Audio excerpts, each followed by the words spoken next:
अस्सलाम वालेकुम, this is me Mohammed Ehsan and welcome to my YouTube channel Nucleus Nursing, जहां हम चीज़ों को आसान तरीके से सीखते हैं। तो देखते हैं what we are going to learn today.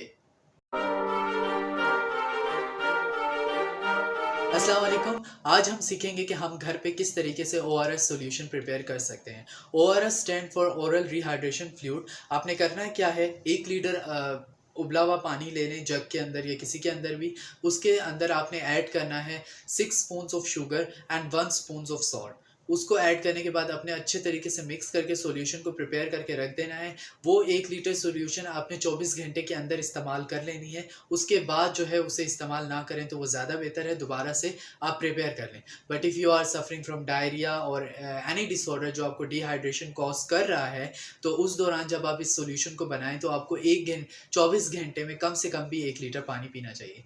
Thank you, follow up for more. Well that's and up. If you guys really like my video, please give me a thumbs up, subscribe my channel and press the bell icon. Thank you. Allah Hafiz.